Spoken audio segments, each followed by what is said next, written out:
Hello everyone, कैसे हो तुम लोग।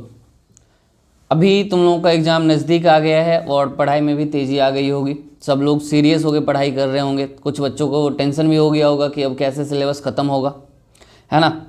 तो इसी बात को ध्यान में रखते हुए हमने स्टार्ट किया है रिवीजन सीरीज, जिसमें अभी हम इकोनॉमिक्स पढ़ रहे हैं, मैक्रो इकोनॉमिक्स। अब तुम्हें पता होगा मैक्रो इकोनॉमिक्स क्या होता है। मैक्रो इकोनॉमिक्स और जब हम इकोनॉमिक्स पढ़ रहे थे तो इकोनॉमिक्स दो टाइप का होता था। एक होता था माइक्रो इकोनॉमिक्स, दूसरा मैक्रो इकोनॉमिक्स। माइक्रो इकोनॉमिक्स में हम क्या पढ़ते थे, तो किसी इंडिविजुअल के बारे में पढ़ते थे, किसी हाउस होल्ड के बारे में पढ़ते थे, किसी एक सिंगल फर्म के बारे में पढ़ते थे। यानी कि जहाँ पे हम चीज़ों को बिल्कुल छोटे स्तर पे देखते हैं, सूक्ष्म स्तर पे देखते हैं, उसे हम माइक्रो इकोनॉमिक्स बोलते हैं, यानी कि व्यष्टि अर्थशास्त्र।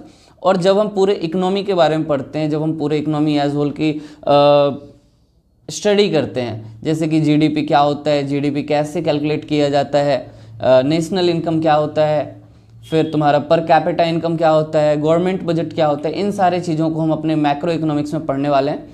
तो चलो आओ स्टार्ट करते हैं। तो सबसे पहला जो चैप्टर है तुम्हारा वो है national income and related aggregates. वैसे पहला चैप्टर तो मैक्रो इकोनॉमिक्स का बेसिक्स था, लेकिन हम उसको स्किप कर रहे हैं क्योंकि वो तुम्हें आता होगा। हम सीधा चलते हैं नेशनल इनकम के ऊपर।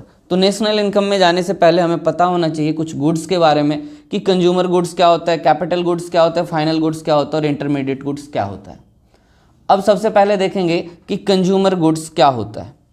Consumer goods are product made for consumption by the average consumer. तो एवरेज कंज्यूमर के कंजम्पशन के लिए जिस गुड्स को बनाया जाता है वो हमारा होता है कंजम्पशन गुड्स, ठीक है। और इस गुड्स को कौन कंज्यूम करता है, तो एक हाउस होल्ड कंज्यूम करता है, जो घर में यूज़ किया जाता है सामान, उसे कंज्यूमर गुड्स बोला जाता है।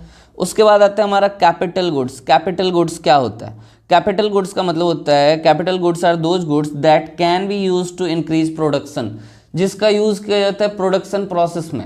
कैपिटल गुड्स का यूज़ किया जाता है प्रोडक्शन प्रोसेस में। अब देखो, एक ही चीज़ कंज्यूमर गुड्स और कैपिटल गुड्स दोनों हो सकता है। अब मान लो कि तुमने एक 4 व्हीलर खरीदा, उस 4 व्हीलर को पर्सनल यूज़ कर रहे हैं, उसको घरेलू यूज़ के लिए रखे हुए हैं, अपना पर्सनल यूज़ कर रहे हैं, तो वो हमारा क्या होगा, कंज्यूमर गुड्स होगा। लेकिन वहीं पे उसी गुड्स का अगर प्रोडक्शन पर्पस के लिए यूज़ किया जाने लगे, अगर उसका यूज़ तुम टैक्सी के रूप में करते हो या फिर तुम अपने बिजनेस पर्पस के रूप में करते हो, तो वही सेम गुड्स क्या बन जाएगा, कैपिटल गुड्स बन जाएगा। तो कैपिटल गुड्स और कंज्यूमर गुड्स में डिफरेंस समझ में आया। कंज्यूमर गुड्स होता है जो हाउस होल्ड पर्पस के लिए यूज़ किया जाता है, वहीं पे कैपिटल गुड्स होता है जो कंजम्पशन पर्पस के लिए बिजनेस पर्पस के लिए यूज़ किया जाता है, प्रोडक्शन पर्पस के लिए यूज़ किया जाता है।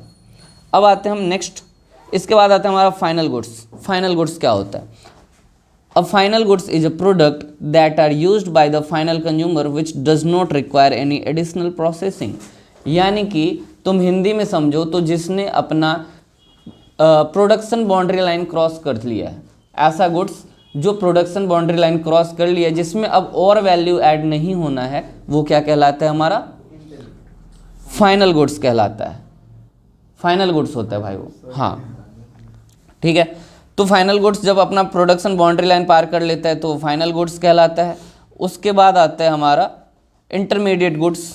इंटरमीडिएट गुड्स क्या होता है, तो वो गुड्स जो अपना प्रोडक्शन बाउंड्री लाइन अभी तक क्रॉस नहीं किया है, यानी कि उसमें अभी भी वैल्यू ऐड होना बाकी है, तो वो हमारा होता है इंटरमीडिएट गुड्स, ठीक है। अब आते हैं हम स्टॉक और फ्लो कॉन्सेप्ट के ऊपर।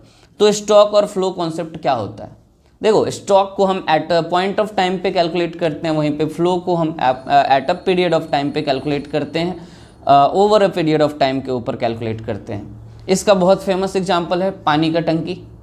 पानी की टंकी में अभी जितना पानी है वो स्टॉक है, और हमने पूरे दिन में जितना यूज़ किया है वो हमारा फ्लो कॉन्सेप्ट है। यानी कि over a period of time, पूरे साल में हमने कितना प्रॉफिट कमाया, ये फ्लो कॉन्सेप्ट है। जो हम पीएल अकाउंट और ट्रेडिंग अकाउंट बनाते हैं अकाउंट्स में, वो हमारा फ्लो कॉन्सेप्ट है। लेकिन वहीं पे जब हम बैलेंस शीट बनाते हैं तो उसमें लिखा जाता है कि एज ऑन दैट डेट, जिस डेट का बना रहे हैं उस डेट पे हमारे पास कितना क्या है, कितना एसेट्स है, कितना लायबिलिटी है, यानी कि वो हमारा क्या है, स्टॉक कॉन्सेप्ट है। स्टॉक कॉन्सेप्ट को at a point of time पे कैलकुलेट किया जाता है, वहीं पे फ्लो कॉन्सेप्ट को at a period of time पे कैलकुलेट किया जाता है। चलो, तो इसके बाद आते हैं, हम फास्ट रिवीजन कर रहे हैं, ग्रॉस इन्वेस्टमेंट एंड डेप्रिसिएशन। तो सबसे पहले हम बात करेंगे कि इन्वेस्टमेंट कितने टाइप का होता है। इन्वेस्टमेंट मेनली दो टाइप का होता है, एक फिक्स्ड इन्वेस्टमेंट होता है और दूसरा होता है हमारा इन्वेंट्री इन्वेस्टमेंट। ठीक है, फिक्स्ड इन्वेस्टमेंट का मतलब हो गया जो फिक्स्ड है, जो 1 साल से ज़्यादा चलेगा, और इन्वेंट्री इन्वेस्टमेंट का मतलब होता है जो हमारा स्टॉक होता है, जो हम खरीदने बेचने के लिए यूज़ करते हैं। अगर हम एग्जांपल लें एक दुकान की, तो उस दुकान में जब हम जाते हैं, अगर वो ट्रेडिंग कंपनी यानी कि सेल परचेज का काम करती है, तो उनके पास जो गुड्स रखा हुआ है जिसको वो सेल परचेज करने के लिए रखे हुए हैं, तो वो उसका कौन सा है, इन्वेंट्री है, वो उसका स्टॉक है। लेकिन उसी दुकान का जो काउंटर है, उसी दुकान का जो फर्नीचर है, ये सारी चीज़ें फिक्स्ड इन्वेस्टमेंट है। तो एक ऐसा इन्वेस्टमेंट जो 1 साल से ज़्यादा चले वो हमारा फिक्स्ड इन्वेस्टमेंट होता है। वहीं पे ऐसा इन्वेस्टमेंट जो 1 साल से पहले हम उसे बेच दें या फिर उसको बेचने के पर्पस के लिए यूज़ कर रहे हैं, तो वो हमारा इन्वेंट्री इन्वेस्टमेंट होता है। अब आता है तुम्हारा circular flow of income. Circular flow of income में 2 अलग अलग मॉडल हैं। सबसे पहला 2 सेक्टर मॉडल है। 2 सेक्टर मॉडल में क्या होता है, तो यहाँ पे हाउस होल्ड जो होता है वो फैक्टर सर्विस देता है, हाउस होल्ड फैक्टर सर्विस देता है, और वहीं पे क्यों कर रहे हो ये सब, शांति से बैठो ना। हाँ सुनो, समझ में आ रहा है ना सबको?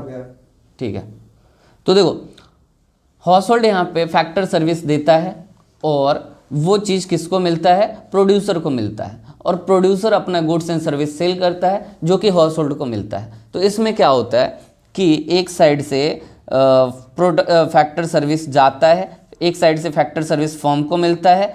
ये हमारा कौन सा फ्लो है, ये हमारा है रियल फ्लो। और जब फर्म हाउस होल्ड को पेमेंट करती है, कैश में पेमेंट करती है, तो वो क्या कहलाता है, वो मनी फ्लो कहलाती है।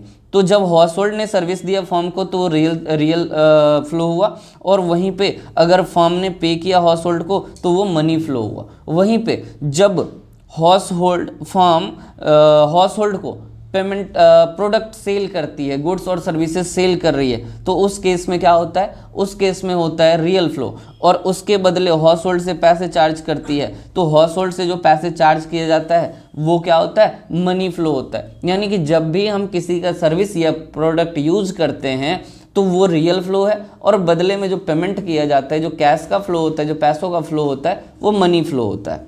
तो ये 2 सेक्टर वाला था। अब हम देखते हैं there are 2 type of circular flow, एक होता है रियल फ्लो और एक होता है मनी फ्लो। अभी हमने देखा रियल फ्लो क्या होता है और मनी फ्लो क्या होता है। अब बोला जा रहा है कि एक होता है सर्कुलर फ्लो ऑफ इनकम, है ना, circular flow in 2 sector economy and circular flow of income. तो सर्कुलर फ्लो ऑफ इनकम क्या होता है, तो इसमें 3 चीज़ें होती है। याद है किसी को तीनों चीज़ कौन कौन सा होता है? हाँ, प्रोडक्शन, इनकम और एक्सपेंडिचर, है ना, कि प्रोडक्शन, डिस्ट्रीब्यूशन और तीसरा एक्सपेंडिचर को क्या बोलते हैं? हाँ, डिस्पोजिशन। सबसे पहले इनकम जनरेट किया जाता है जिसको प्रोडक्शन बोला जाता है, जनरेशन होता है। उसके बाद डिस्ट्रीब्यूशन होता है जिसको तुम इनकम बोलते हो। देखो सर्कुलर फ्लो ऑफ इनकम को थोड़ा अच्छे से समझते हैं।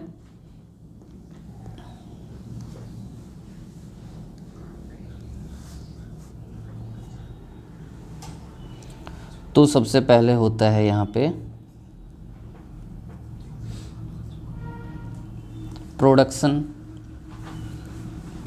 को हम क्या बोलते हैं? जनरेशन बोला जाता है। और जनरेशन के बाद क्या होता है, तो डिस्ट्रीब्यूशन होता है, इनकम डिस्ट्रीब्यूशन जिसको हम बोल सकते हैं।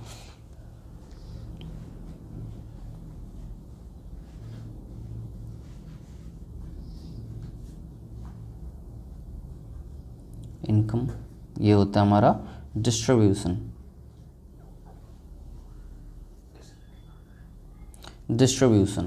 और इसके बाद जो प्रोडक्शन हुआ, प्रोडक्शन से इनकम डिस्ट्रीब्यूट हुआ। इनकम किन लोगों में डिस्ट्रीब्यूट किया जाएगा, तो फैक्टर्स के बीच में डिस्ट्रीब्यूट किया जाएगा। लैंड, लेबर, कैपिटल और एंटरप्रेन्योर। लैंड वाले को रेंट मिल जाएगा, लेबर को वेजेस मिल जाएगा, फिर हमारे कैपिटल को इंटरेस्ट मिल जाएगा, और जो हमारा एंटरप्रेन्योर है उसको प्रॉफिट मिल जाएगा। और इनकम डिस्ट्रीब्यूशन के बाद क्या होता है, तो डिस्पोजिशन होता है जिसको हम एक्सपेंडिचर भी बोलते हैं।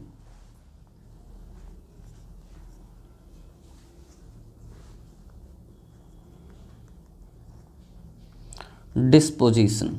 ठीक है, तो यहाँ पे क्या हुआ, सबसे पहले इनकम प्रोड्यूस किया गया, जनरेट किया गया, जनरेट करने के बाद बांट दिया गया लोगों में। अब वो लोग जाके उस इनकम को खर्च कर लेंगे और वापस से प्रोडक्शन किया जाएगा। तो ये जो हमारा सर्कुलर फ्लो ऑफ इनकम है ये चलता रहता है, इनकम का सर्कुलर फ्लो चलता रहता है।